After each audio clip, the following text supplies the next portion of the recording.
کەینو لە گاردیانی بریتانی بڵاو کراوەتەوە ئاژانسی ڤایس نیوز وەکو پشتیوانیەک بۆ ڕۆژنامە نووسەکەی باشووری کوردستان بۆ ماوەی 2 کاتژمێر ماڵپەڕەکەی خۆی ڕاگرت. لە 27 ئابدا محەممەد ڕەسوول ڕۆژنامە نووسی باشووری کوردستان لەگەڵ 2 ڕۆژنامە نووسی بەریتانی ئاژانسی ڤایس نیوز لەلایەن دەسەڵاتدارانی تورکیا دەستگیر کران لە کاتێکدا ڕووماڵی پێکدادانی پۆلیس و پەکەکەیان دەکرد لە باشووری ڕۆژهەڵاتی ئامەد. دوای 11 ڕۆژ 2 ڕۆژنامە نووسە بەریتانیەکەی ڤایس نیوز ئازاد کران، بەڵام هێشتان محەممەد ڕەسوول کە ڕۆژنامە نووسێکی باشووری کوردستانە ئازاد نەکراوە. هەروەها لێرەشدا گاردیانی بریتانی ماڵپەڕی ئاژانسی ڤایس نیوزی داناوە کە بۆ ماوەی 2 کاتژمێر دایخستۆ و هەروەها لێرەدا دەڵێت فری ڕەسوول واتە دەیانەوێت محەممەد ڕەسوول ئازاد بکرێتن. هەروەها لە دەنگی ئەمریکاش بڵاو کراوەتەوە ئەمریکا نەڕەزایی دەربڕی بەرامبەر ڕاخستنی فەرشی سوور لەلایەن رووسیاوە بۆ بەشار ئەسەدی سەرۆکی سووریا.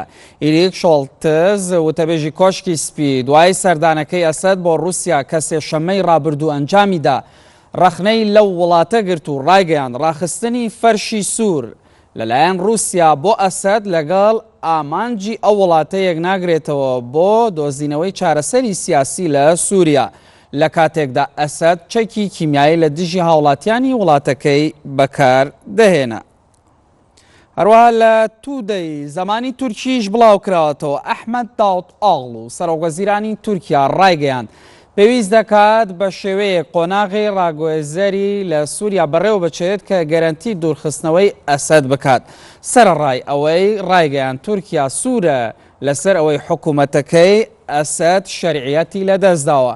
داوتئۆغڵو وتیشی ئەنکەرە ڕازیە بەوەی ئەسەد بە دەسەڵاتی ڕەمزیەوە بۆ ماوەی 6 مانگ سەرۆک بێت تاوەکو قۆناغی ڕاگوێزەری کۆتایی دێتن.